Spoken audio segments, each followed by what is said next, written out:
Shalom, ketemu lagi dengan saya dalam segmen Teduh with SS. Pada kesempatan ini kita akan berbicara satu tema yang berjudul Langkah-langkah menjadi orang percaya yang produktif. Kita baca satu ayat dalam Yohanes pasal yang ke-15. Yohanes pasal yang ke-15 ayat yang ke-16. Saya akan bacakan. Bukan kamu yang memilih aku, tetapi akulah yang memilih kamu. Dan aku telah menetapkan kamu supaya kamu pergi dan menghasilkan buah, dan buahmu itu tetap, supaya apa yang kamu minta kepada Bapa dalam namaku diberikannya kepadamu. Bapak Ibu yang dikasihi oleh Tuhan, di hari-hari yang lalu dalam segmen teduh yang sama, saya mengatakan bahwa ada dua jenis manusia atau orang-orang percaya khususnya, yaitu orang percaya yang produktif dan orang percaya yang tidak produktif. Dan saya juga sudah menjabarkan bahwa ciri-ciri orang yang produktif seperti apa dan ciri-ciri orang percaya yang tidak produktif seperti apa. Dan pada kesempatan ini, seperti judul di atas, saya akan menyampaikan beberapa langkah untuk menjadi orang percaya yang produktif. Karena Tuhan menginginkan kita orang percaya ini harus produktif dalam Tuhan, dalam hidup ini. Istimewa di dalam Tuhan. Langkah-langkah yang harus kita ambil untuk kita menjadi orang percaya yang produktif, yang pertama ialah mengasihi Tuhan dan sesama dengan sepenuh hati. Mengasihi Tuhan dan mengasihi sesama dengan sepenuh hati. Kita baca ayat di dalam Matius pasal yang ke-22 ayat yang ke-37. Matius 22 ayat yang ke-37. Jawab Yesus kepadanya, kasihilah Tuhan Allahmu dengan segenap hatimu dan dengan segenap jiwamu dan dengan segenap akal budimu. Itulah hukum yang terutama dan yang pertama. Dan hukum yang kedua yang sama dengan itu ialah kasihi sesamamu manusia seperti dirimu sendiri. Pada kedua hukum inilah tergantung seluruh hukum Taurat dan kitab para nabi. Inilah yang harus kita lakukan sebagai orang percaya supaya kita menjadi orang Kristen yang produktif, mengasihi Tuhan dan mengasihi sesama dengan sepenuh hati. Itu yang pertama. Yang kedua, supaya kita menjadi orang Kristen yang produktif ialah mempercayai Tuhan dengan sepenuh hati.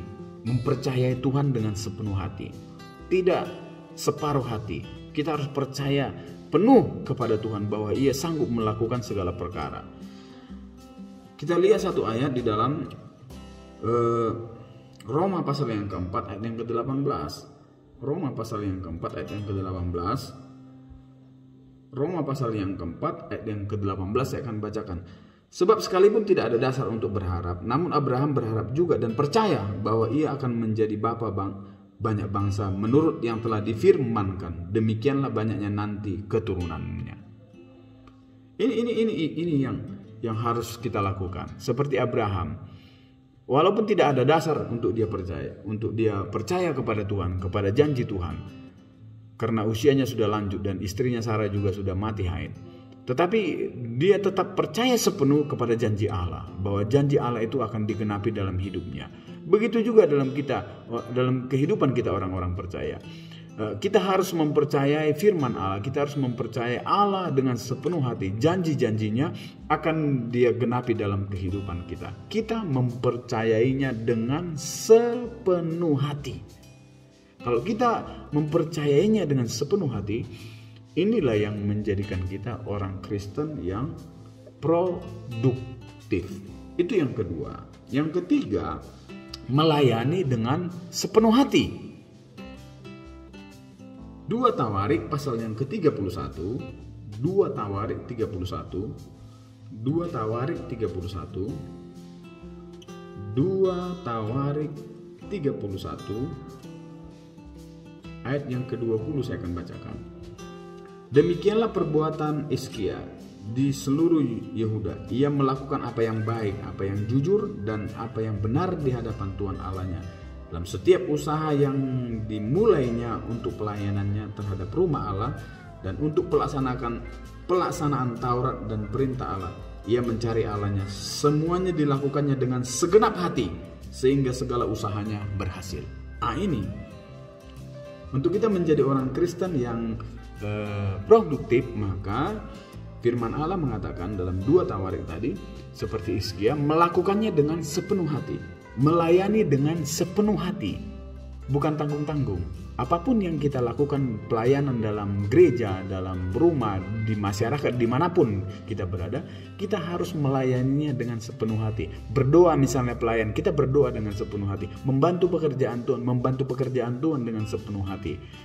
Melakukan apapun, kita harus lakukan dengan sepenuh hati. Seperti Hizkia, melakukannya dengan sepenuh hati, maka dikatakan firman Tuhan, apa yang dikerjakannya akhirnya diberkati dan berhasil.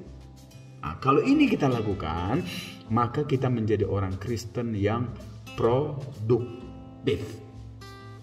Itu melayani dengan sepenuh hati. Tidak mengharapkan upah. Nanti upah kita dari Tuhan. Dari manusia kita tidak usah berharap.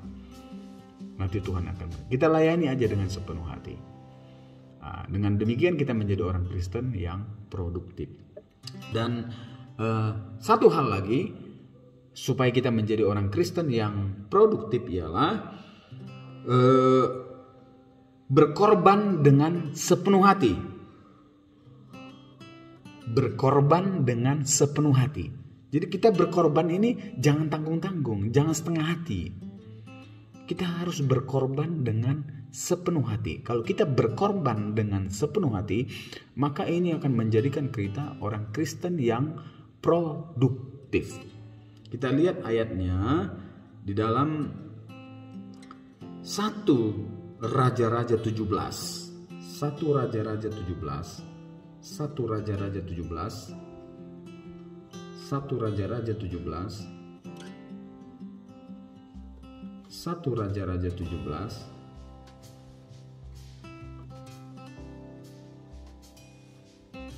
Kita lihat dulu. 1 Raja-Raja 17 mulai ayat yang ke-12. Saya akan bacakan. Perempuan itu menjawab, "Demi Tuhan Allahmu yang hidup, sesungguhnya tidak ada roti padaku sedikit pun, kecuali segenggam tepung dan dalam tempayan dan sedikit minyak dalam buli-buli. Dan sekarang aku sedang mengumpulkan 2-3 potong kayu api. Kemudian aku mau pulang dan mengolahnya bagiku dan bagi anakku. Dan setelah kami memakannya, maka kami akan mati." Tapi Elia berkata kepadanya, "Janganlah takut. Pulanglah, buatlah seperti yang kau katakan. Tetapi buatlah lebih dahulu bagiku sepotong roti bundar kecil daripadanya. Dan bawalah kepadaku. Kemudian barulah kau buat bagimu dan bagi anakmu. Sebab beginilah firman Tuhan Allah Israel. Tepung dalam tempayan itu tidak akan habis, dan minyak dalam buli-buli itu pun tidak akan berkurang sampai pada waktu Tuhan memberi hujan ke atas muka bumi." Lalu pergilah perempuan itu dan membuat seperti yang dikatakan Elia. Maka perempuan itu dan dia serta anak perempuannya itu mendapat makan beberapa waktu lamanya. Ayat yang ke-16. Tepung dalam tempayan itu tidak habis, dan minyak dalam buli-buli itu tidak berkurang, seperti firman Tuhan yang diucapkannya dengan perantaraan Elia. Janda di Sarfat. Terjadi musim paceklik pada saat itu. Tidak ada makanan. Dia hanya mempunyai sedikit tepung di tangannya, beberapa genggam dan beberapa tetes minyak di buli-buli. Kalau dia olah itu lalu diberikan kepada anaknya dan dia, setelah itu nggak ada lagi, mereka akan mati karena tidak ada lagi makan. Tetapi firman Tuhan kepadanya, berikan kepada Elia. Disuruh memberi kepada Elia. Dan kita tahu itu membutuhkan iman yang luar biasa. Sedikit tapi diberikan kepada Elia. Dan janda di Sarfat itu akhirnya memberikan itu kepada Elia. Dibuatkan dahulu roti kepada Elia sedikit, lalu baru kepada dia dan anak. Artinya dibagi sedikit. Diberikan dulu kepada Elia, hamba Tuhan, untuk pekerjaan Tuhan. Kira-kira begitu. Dan kita melihat, karena janda ini memberi berkorban pada saat itu dengan sepenuh hati, memberikan apa yang ada pada dia sepenuh hati untuk Elia, maka mukjizat terjadi. Tepung dan buli-buli mereka tidak habis sampai masa paceklik berakhir dan mereka hidup dipelihara oleh Tuhan. Inilah yang harus kita lakukan, yaitu berkorban dengan sepenuh hati seperti janda di Sarepta. Dia berkorban dengan sepenuh hati untuk Elia. Akhirnya diberkati Tuhan. Kalau ini kita lakukan, maka ini menjadikan kita orang Kristen yang produktif.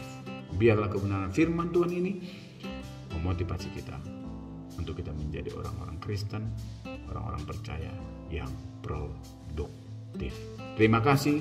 Tuhan Yesus memberkati kita semua. Amin.